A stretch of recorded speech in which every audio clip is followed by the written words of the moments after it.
Hey folks, this is Jess and I'm the host of podcast One Take with Jess, and today my guest is Jenny HUTT. Hey Jenny. Hi. I love that opening. I love that you're doing this whole podcast thing. I'm trying to be formal. I'm trying to make it be something for real. You're Zoom recording everything and then posting videos? How are you doing it? So it's a video from Zoom and then you extract the audio and you upload it as a podcast to, Apple Podcast or my host, which should broadcast it to everyone's podcast. And it's easy to do that. I don't even know how to do that. I just know how to broadcast. I don't know how.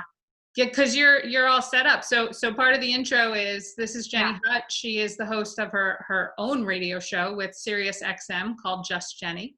Yep. Thank you for being on today. I appreciate it. I was actually a guest on your show a couple of times on Sirius. And I asked you if you'd be on because you speak of topics of the day every single day. And I hop on here, a couple times a week, maybe if that, just to talk about things that are of relevance, but you do it every day. And I even texted you. I'm like, how do you do this? It looks so easy.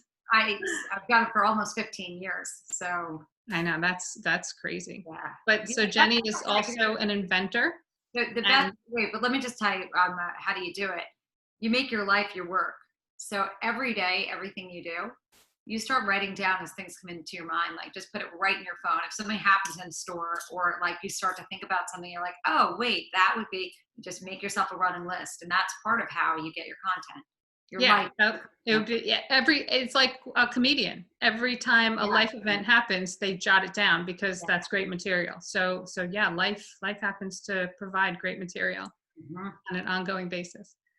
So you are also a lawyer, but a non-practicing lawyer, but a well-educated lawyer. You know your stuff. And probably with those skills, you were able to invent a product. You created Bunny Eyes. Good. You a co-creator, your sister along with you? Or? Yeah, sister too. Yep. Yeah.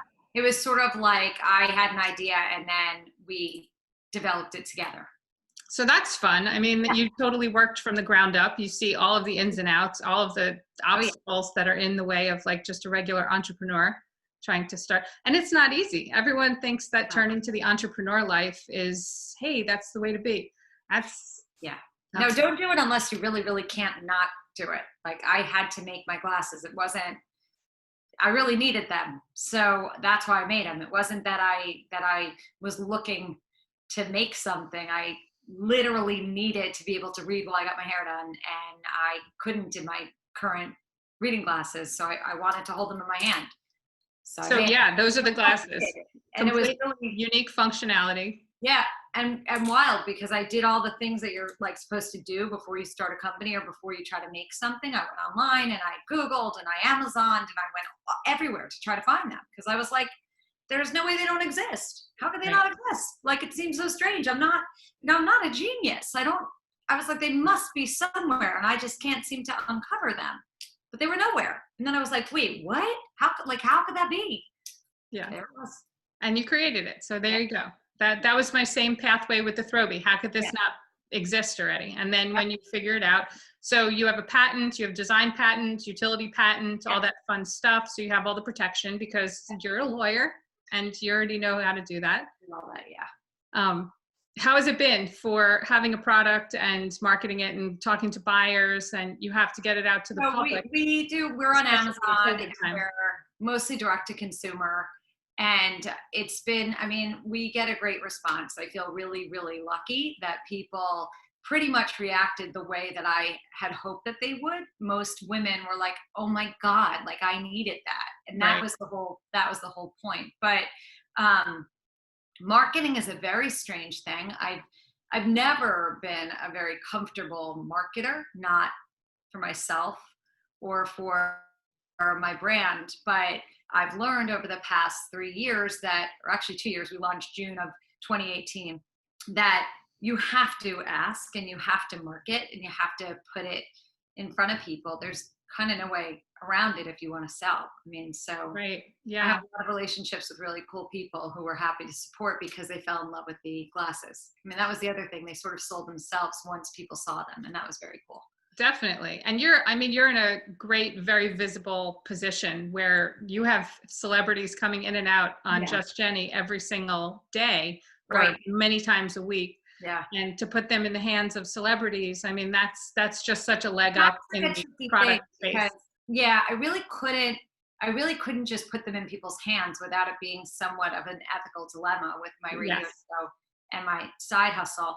And I was really fortunate that my bosses and where I work, they were incredibly supportive when I launched, because they knew that I'd be doing some shows there, and then I would, of course, be promoting my product. But I never wanted to sort of violate what was my obligation to the company. So I had to just be transparent with everything that I was doing. And if you listen, on my show, I never say how much my glasses are. Mm-hmm. I never say, go to the website and put your credit card in.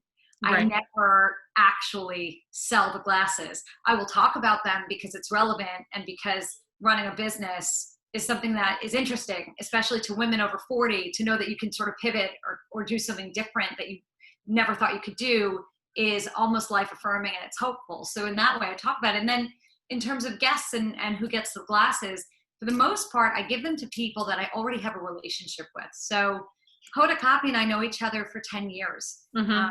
maybe more, maybe 12 years. And so when I had seen her in the hallway the week that we launched, it was natural for me to be like, Hoda, I want to give you glasses. And then she like freaked out and didn't tell me she was putting them on the Today Show. And then she put them on the Today Show. So like, Oh, is that what happened? Yeah, it was That's crazy. crazy. I mean, literally in the hall, I was like, Hoda, I have these glasses. We're similarly aged. I think she's a little older than me. I was like, do you wear readers? What number are you? She was the same number as me. I'm like, okay, pick what you want. She picked 2 pairs. And she was like, oh my God, these are like going to be a thing or whatever. And I was like, okay, Hoda, enjoy. Be like, whatever. And then literally 10 days later, she went on the Today Show and put them on. It was crazy, insane experience. That's great. That is pretty organic. She genuinely liked them, and she genuinely wanted to tell people. So that's great. Yeah, That's she's a super. funny ass. Did you have any like weirdness during the pandemic with email marketing? I mean, I know for my product, I was asking, some of the top marketing people that I know, is it okay to market? Like, pandemic just happened. Is it okay to go into people's pocketbooks? And my product, the Throwbee, is like great for stay at home and work from home and homeschooling. But I didn't feel that it was time to send out emails and do that until a certain point. Yeah, so we didn't either. I didn't want to do that. And we actually shut down at one point for 4 or 6 weeks. We had to close our warehouse, which is local. It's in New York. So we couldn't work. So I had to shut it down anyway. And then when we reopened, we let people know that we had reopened, and we've been getting inquiries all along anyway. So, but of course I didn't want anyone to feel like it was a priority to shop. Not that, I mean, everyone's shopping online, but it certainly didn't feel right the first month or 6 weeks of the pandemic. I know it didn't, right? And yet people were taking a lot of comfort in shopping. Like it was still comfortable if they're able to. Yeah. And complicated. And I didn't, I'd rather not. Yeah. We could wait. We didn't feel like we were in a precarious situation. I think like everybody, we had inventory or whatever.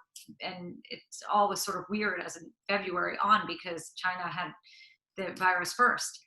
Right. So, and we manufacture in China. So it was all very odd, but we'd already had our stuff here. So we weren't worried about the safety of our glasses. It just felt odd to sort of promote and be like, come buy our stuff while people are dying. It just felt right. Are you still manufacturing in China? We still manufacture in China, yeah. And are there any like things that you think might be at risk? Any imports, any containers? No, it's being halted? Yeah,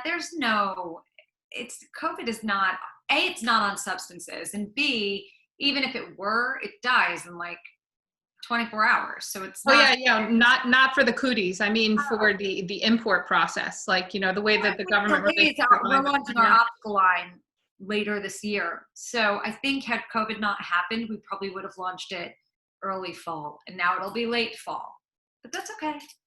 Okay. Yeah, that's fine. Yeah. That's good. So just shifting gears a little bit, you started this whole thing called Movement, and you also have Weight Wednesday on your shows. And I love Weight Wednesdays. I just like my eating habits shift every Wednesday. I'm like, okay, I'll try that.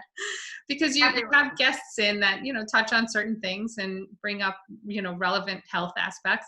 Yeah. So, but that whole movement hashtag that you started really, really has impacted a lot of people's lives. I think it has. And I think it has. And I think that, I really started doing it just because I needed to do it. And it's so funny what you just said about changing your eating every week, every Wednesday when you hear a different guest. For years, I felt really kind of, I don't know, always conflicted, and it was always complicated, and I never could figure out what my food identity was. And like you're talking about, like someone would be like, oh, be paleo. And I was like, oh my God, I'm paleo. Today I'm paleo. Or I have to be vegan. Exactly. I'm glad I'm not the only one. No, my God, not even kinda. Like I would be like, oh, I have to be low carb. I'm only high carb. Like I would fully go through this whole thing. And then one day I just realized that I can't, when it comes to food, I can't have labels. So even though I'm a vegetarian and I'm a sometimes vegan, what if tomorrow I want a hamburger? Like I refuse to make it that it's, I'm tied to one kind of eating, one kind of way of eating, because for me, it's too loaded. I can't be. I don't know what's going to work for me next week. I don't know what's going to work for me tomorrow. I go weeks without any sugar, then I eat only sugar. Like my hormones are everywhere. I just don't know. So I think you're very normal that the power of suggestion of somebody who comes on my show makes you think like, oh, I'm going to eat like that now. Because for years and years and years, we're kind of taught that we don't really know how to eat, that we can't really regulate ourselves, that we are not able to do it the right way for our bodies. Right. And I think when you get to a point, and it's taken me, I mean, a lot of years to get here, where you get to a point where you're like, I know what to do. Like, I know what's going to work for me. And that might mean that I change every other day, and that's fine. Yeah. And actually, it's good. I think it's great to explore. If someone has never turned to be like a vegetarian for a week, go for it. It's fun. Yeah. You'll discover new spices. You'll discover new beans, new foods, new tofus, things that you never knew. Even when my husband and I were doing the whole keto thing for a couple of months. I think you posted on Facebook. Yeah. I think when I was in that phase, I was, But we were eating so many different foods that we hadn't eaten, but they were delicious. And not just because they were high fat. What? Mayonnaise, lots of mayonnaise. No, I'm really not a mayo and butter person. But just like, a steak for lunch or, again, like, sorry. But no, I get it. But the movement thing happened because I talked about this a little bit on my show today, that I went back and I looked at old blog posts back when blogging was a thing, from when I started dieting in 2009. And the stuff that I wrote 2009 through 2010, when I got to the size I am now, was so exactly like how I try to live my life today. Mm-hmm. So many years ago. It was weird to go back and read it almost like a diary. And one of the things that I had said when I had gotten to the weight that I am now, was the things that I did, that I ate all different diets depending on my mood, that always counted my calories, that I worked out for an hour a day, that I weighed myself every day. And so from 10 years ago to now, I've pretty much lived that life, except for the past, prior to 8 months ago, there was like a, 10-month period maybe, or 8-month period where I just wasn't exercising, where I just couldn't do it. And even before that, I was exercising, but I hated it. It was annoying to me. When I had a trainer, it made me furious. I have this thing where, or I should say I did have this thing where exercise felt like punishment. It really felt like punishment. And then I guess it was in December, I do a lot of reading, like I know you do, Jess. Like I like to know things, and I'd read everywhere that moving your body helps with your brain chemistry, and moving your body helps with your anxiety, and moving your body helps with depression. And with my kids in college and life swirling around and so many, whatever else felt like it was at play, I was like, okay, I need to start moving my body. And I just made a commitment mid-December of 2019. I was like, I'm just going to do something every day. I didn't even know what that looked like. Like, I was like, I'm just going to move and it was not tied to my weight. It wasn't, I was like, I just need to feel better. Like, I just feel winded, and I'm not fat. So why do I feel winded? Like, it was a weird I felt like my health wasn't what it should be. And I'm sure because I was turning 50 in February, it all sort of related to that, and like you kind of feel your mortality. But what happened with the daily practice of moving, I started to feel so much better. And instead of hating to move my body, like I craved moving my body. And to learn something new at 49 years old, or to have that big a shift in my perspective, was fascinating. And so I think out of that is where the whole concept of #movement was, because it really changed my life, and changed my life in a way that still today, like 8 months into moving every day, and I haven't missed a day. I have incredible gratitude for how I feel, and that I can walk as many miles as I can. Like, it's an amazing thing to be able to move your body. Yeah. And it's completely separate from my weight. Like, that is for me, that was and still is kind of the trick for moving. You just said something like completely so golden, that you have to separate it from your weight, because like taking a walk is not going to make a dent in the scale as much as it will in your brain. It just, it feels better. You could put a podcast in, you could be a better person, with every half a mile that you walk. That's right. It's better. It is much better. And for health, people think that they are going to exercise and they're going to lose weight. And I mean, I repeat myself ad nauseum. You're just not. Like, you can exercise hours and hours and hours a day. I know, I've done it. That does not make you lose weight. The only way you're losing weight is changing your eating habits. That's it. You're putting yourself in a calorie deficit. That's it. And you're going to put in all the work. You're going to do your like 20 Jane Fonda tapes that you have, and you still have a VCR, then, oh my gosh. But, you're going to look back 20 days and you're going to be like, well, why didn't the scale move? Oh, it went up. It must be muscle. I mean, it's just, exercise is not as. It's not muscle. So you ate because you were hungry. Right. You're like, oh, I'm working out, I'll have the extra side of fries. But exercise is not as connected to the scale as people think, but it is directly connected to your brain and to your blood chemistry and your happy hormones and all of that stuff. Like my son, during the school year, he was having just a rough patch. Everyone had the flu, classes were crazy. And he's just like, oh, I just don't feel right. I was like, do 50 push-ups. Every time you feel weird, just do 50 push-ups, and just the blood will circulate and you're going to feel better. It'll help you concentrate.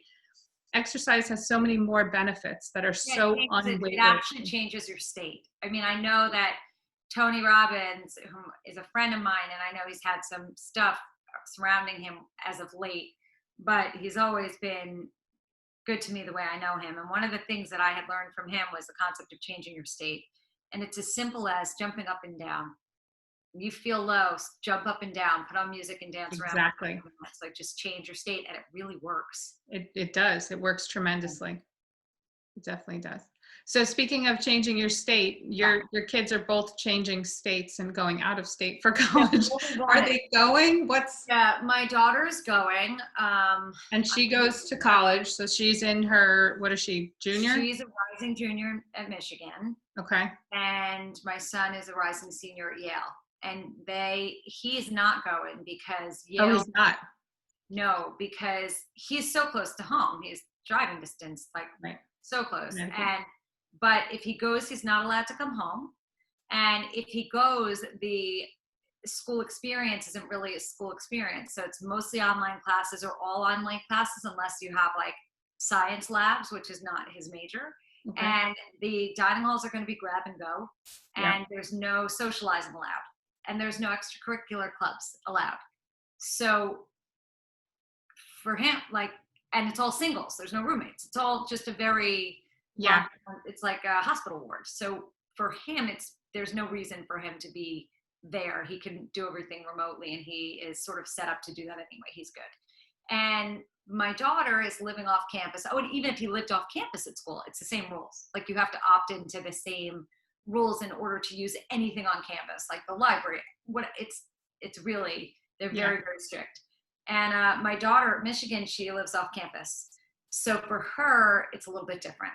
And because she's going to be living an off-campus life anyway. So she's going with all her friends, and they all live in the same building. And it's like an apartment building in a city.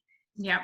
and it's a whole different kind of thing. And it's like Are all of her classes online though? Is she going to be just dialing? they're from her? mostly online, but because she's in music, some of it will be in person as of today. Will that change? Probably, but it's a wait and see. And she really wants to go. She has girls she's living with. Everyone's COVID testing. Everyone's been quarantined and taking care of themselves. And the hope is they will when they're there. Yeah. No, but that's the hope. And having two kids doing the other option is also like a complete mind fuck, because it's like, but there's it's fair to say that you're a nervous mother. So there's no right obviously answer. Jacob is going to be fine in your house, and there's I feel quarantine. bad for him. I mean, I feel bad. But he'll probably make the best of it, though. He seems like a kid that's just got a lot of resources, even at his fingertips. He has a lot to do, but it's still. I mean, it's not. What's fun about that? What's fun? I mean, it's not really fun. Yeah. I mean, he loves us and it's great, and we're easy parents to have. But I mean, annoying but easy. But even with Raquel, like, she's the kind of kid that gets a bellyache and wants to come home, and I'm like, dude, it's not going to be like, this is not in the age of COVID.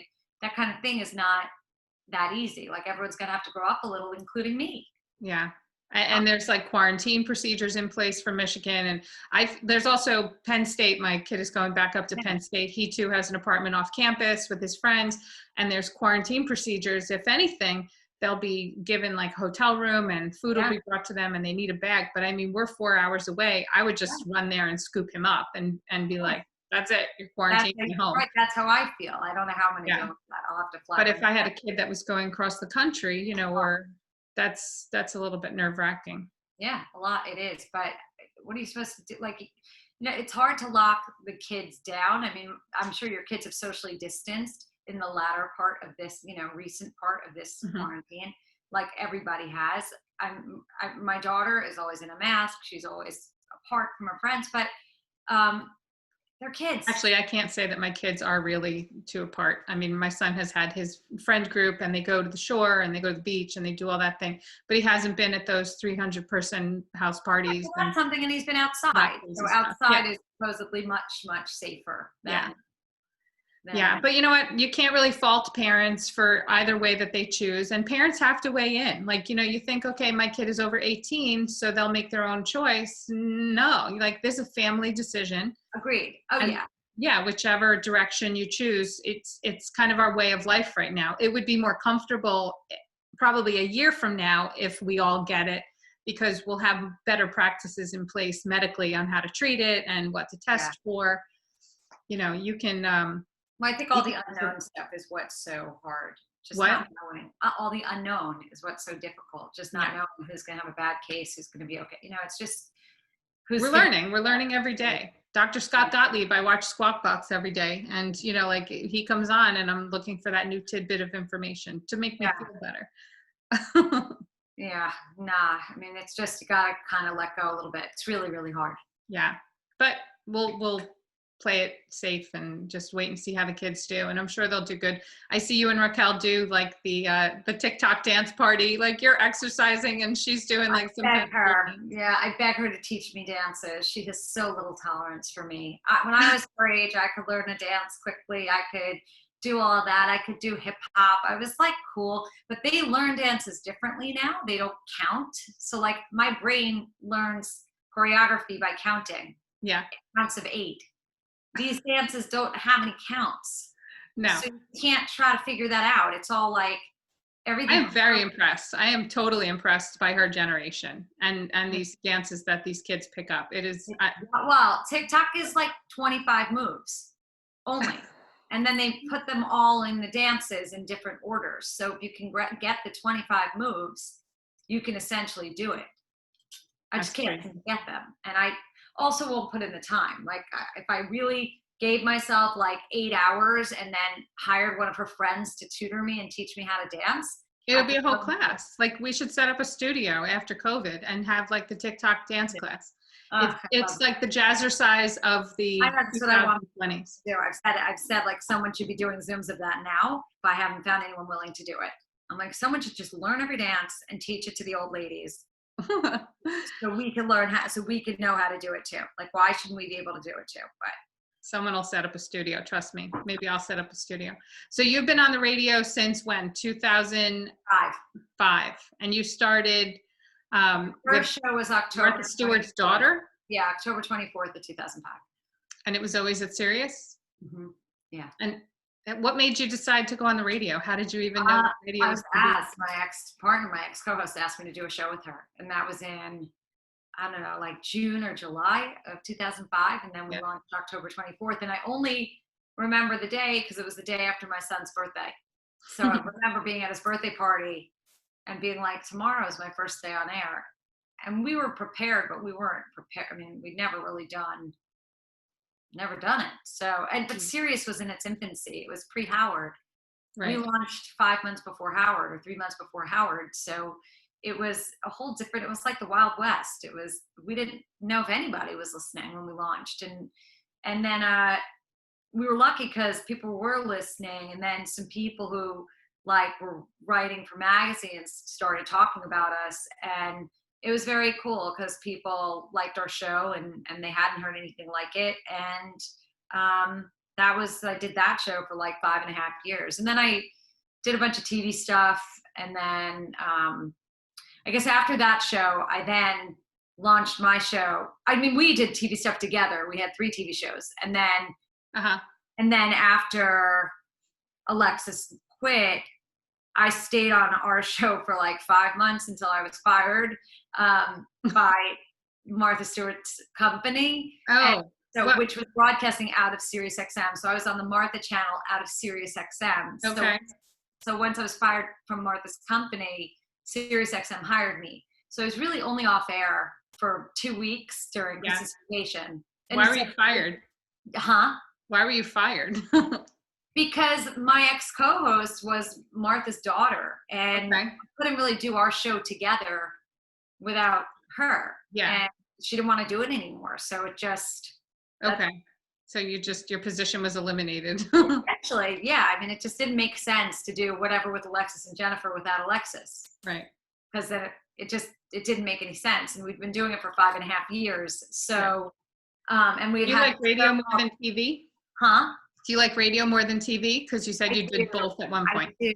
Yeah. We had a TV show called Whatever Martha, which was great, which was a ton of fun and a really sweet show that people loved, where we made fun of Martha Stewart's old videos and old TV shows. And it was like Mystery Science 3000, Mystery Science Theater 3000. It was just great.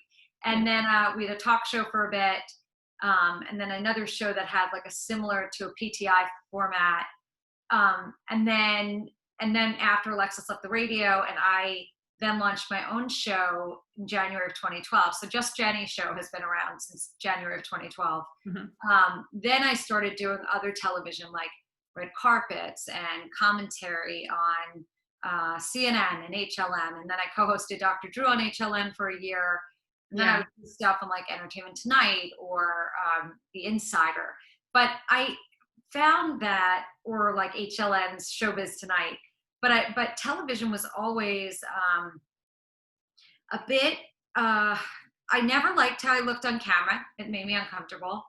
And I didn't have the fight for it. Like, I just didn't care enough about it. And I'm also not, like, I'm a little bit of a nerd. I'm not so pop culture-y. I mean, I know pop culture because I read, but like, I don't really, I'm not like knee deep in it. So I have to really make an effort to like know celebrity gossip, because that's not what's in my wheelhouse, because I'm like a little bit nerdy. And then the TV business is just a really, really, really tough business that you have to feel like you're going to die if you don't do it. And I didn't have that feeling. I felt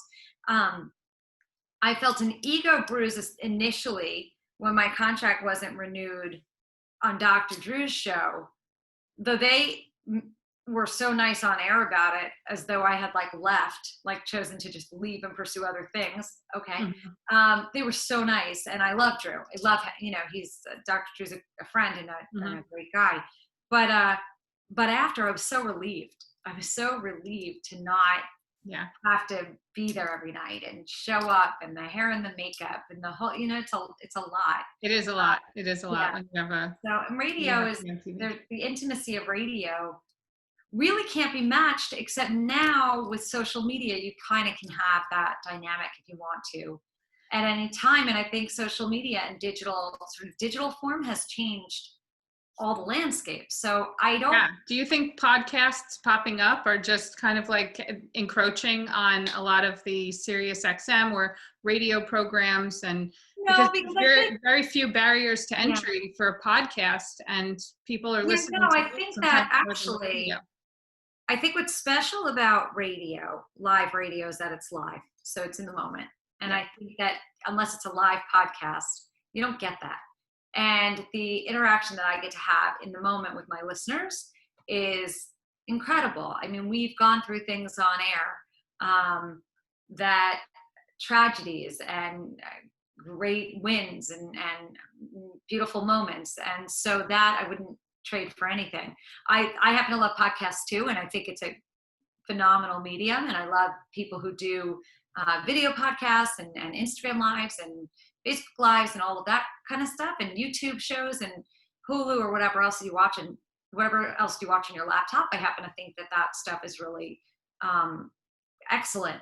And that's the kind of, I don't mind being on camera for that kind of thing, because you're typically figuring it out yourself.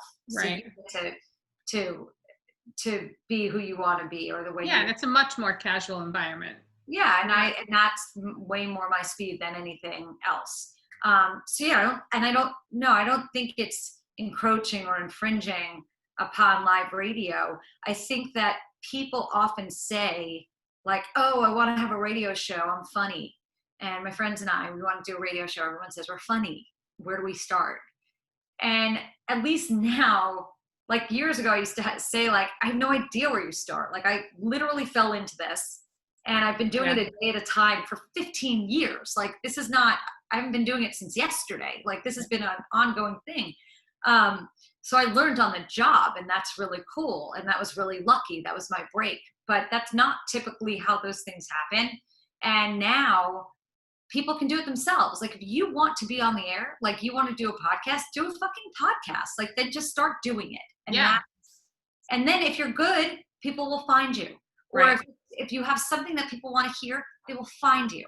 And so I think it's nice that there's sort of room for everyone to break in. I actually appreciate that. I've always had in my head that there's enough room for everybody to have success. And which is part of my other look at all these TikToks and the other that YouTube that have launched so many talents, and again, like the barrier to entry has been lowered. And kids are being discovered. It used to be what agent you had or who was going to find you. Yeah, no, doesn't really. Yeah, and I've never been particularly competitive with any other people, only with myself. So, like, I'm always happy to help someone, and I mean, you've helped me a bunch of times. Thank you so much. Yeah, but I don't mind. If someone's working, I just respect anybody who works hard. I won't help someone who has zero work ethic, or they have not done anything on their own, or they likewise. You know the people. It's a matter of time. Where am I going to spend my time? This person. Yeah, but I try to help way more than not, because I just think there's room for everyone. I mean, why not? Like, what's the downside to helping someone? So after when is your contract up with Sirius? I renew every year. It gets renewed sometime in the fall. That's always what happens. Is there ever a time where you would think, I'm just going to go out on my own and do this whole podcast? I mean, Joe Rogan has been such a shining example of how successful one can be. I mean, at this point, no. I mean, I think if they didn't renew me, or if they don't renew me, I mean, poo, they will. But if they don't, I don't even know. I mean, I don't even know. Yeah. I mean, I feel like I've had a really great 15 years. So if for some reason it had to end, then I'd figure out what I was going to do next. But I try not to think like that. Yeah, but just in case. I mean, you have a great following, and you have a great show. You have a great platform. You have Marcus and Katie. All of you together are just, it works. It works.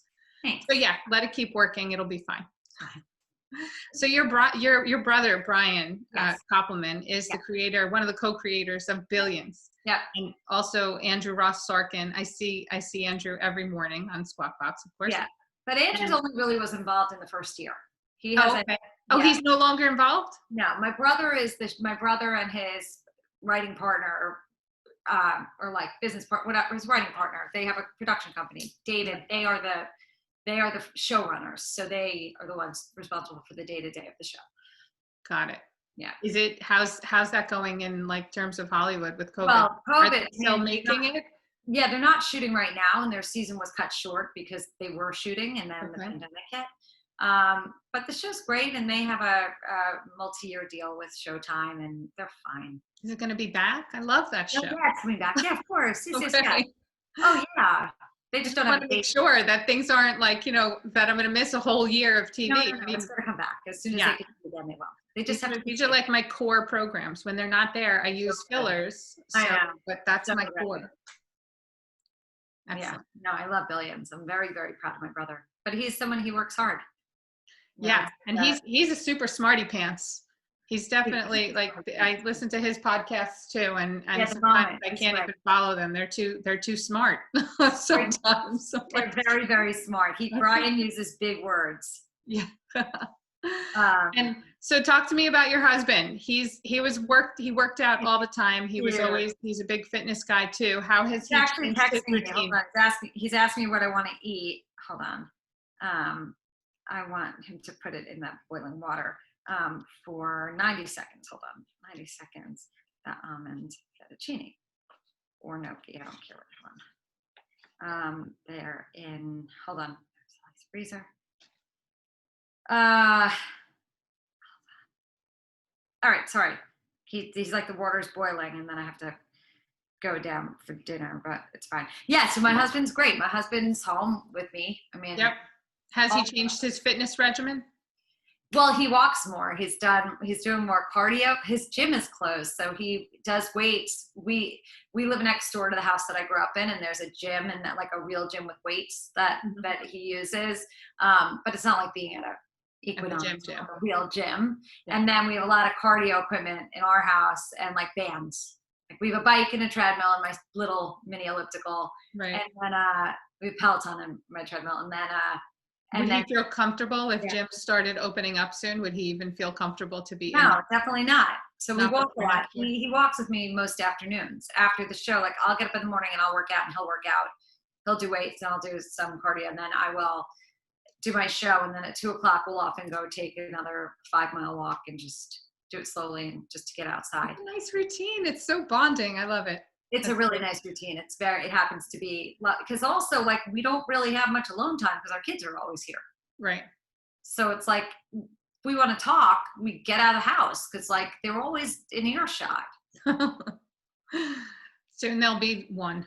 I know. You hosted the Dr. Laura, was it a town hall thing last year? Yeah. She's great. I love her. I'm sort of conservative in my morals, values, and ethics. And so it kind of like matches with her. Some things don't, but it was nice to see. And you did a great job with that whole thing. For people who haven't heard it, listen to the Dr. Laura town hall on Sirius. I'm sure you can find it somewhere. We're very different. But fundamentally, I mean, I put my kids first, even while working. I mean, I work mostly from home, and it pretty much structured my life that I would be around. And anytime I had to go anywhere, if I had to go to LA on a business trip, I'd go for 36 hours, not even 48. Right. Because I wouldn't, I'd rather not stay an extra 12 hours and sleep. I'd rather come home and be with my kids. Like I don't have, there are a lot of girls who they go on girls' nights and they go out with their friends a lot. And I have friends and I'm with my friends, but my life is work and my family because there's no room for anything. Yeah. And I think she's very extreme on the other side of conservative because there's too many scenarios that are extreme on the opposite side of bad parenting.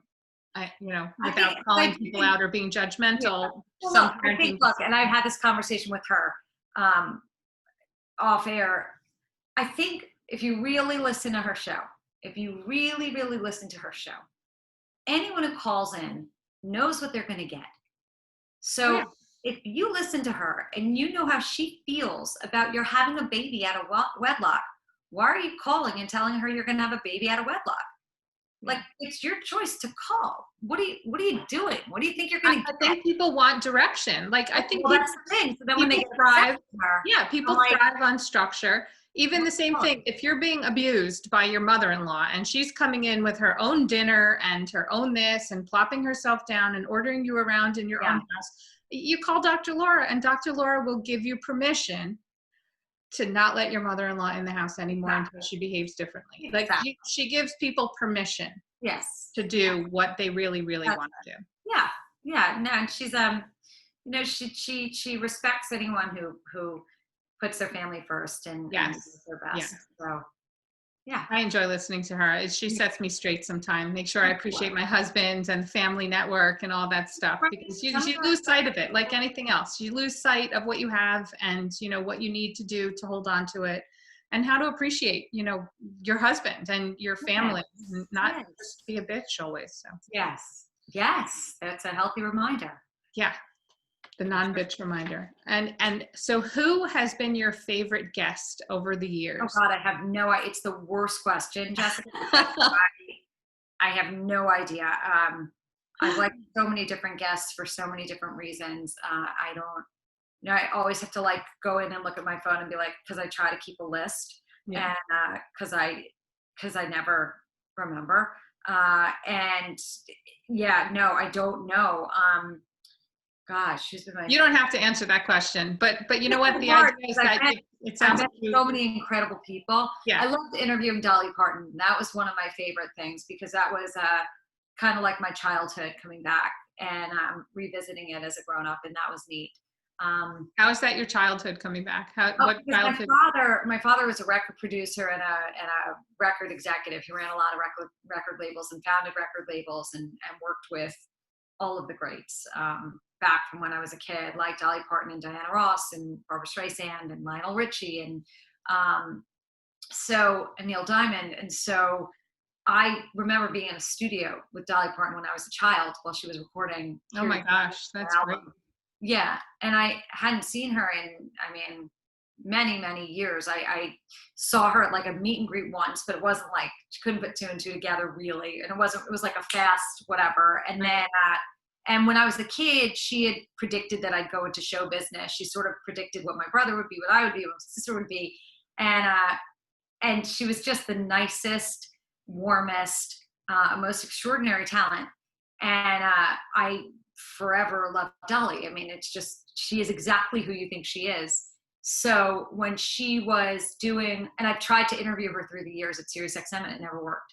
And then when there was the podcast that came out this past, like a year ago about Dolly Parton, was it Dolly Parton's America, maybe it was called? Mm-hmm. And I started listening to it, and that was like, again, like this trip down memory lane. So I wrote her an email through her manager, her assistant. I don't even remember how it got sent, but I sent the email because I heard she was going to be in New York for something, and she had her people reach out and say she would make time for me. And it was like the nicest. So I went to her hotel room and I got to sit with her and record this interview, which then we played on the air. But it was just really, really neat. That was fun. So I loved doing that. That's great. Yeah, I became friends with Rosie through doing my shows. Rosie had liked my TV show, whatever, Martha. And then we became friends. And I love Rosie. But I don't even think of her as a guest because she's my friend. I don't even. Is that Rosie O'Donnell? Yeah. And so she was a great guest, but that wasn't, we'd become friends. And then, but gosh, there's just been a lot of, really cool people that I've gotten to meet. And I don't have a favorite. Yeah. Well, that's good though, because it looks like you enjoy every single one of your interviews, which is great. So you should be in the moment. Yeah, no, I am. But meanwhile, in the moment is I have to go have dinner. Okay, that's good. And I think you should do Cameo and stop listening so much to Howard because he's in his own little bubble. Howard's just broadcasting from his house and his own little bubble in his life. Let me tell you something. I was a guest on his show in 2011 at a really tough time. It was right in between like one show and the next show. And he was so good to me and so kind to me. I published a book that my ex-co-host and I had co-authored. And Howard was really incredible. And I mean, I love his wife is amazing.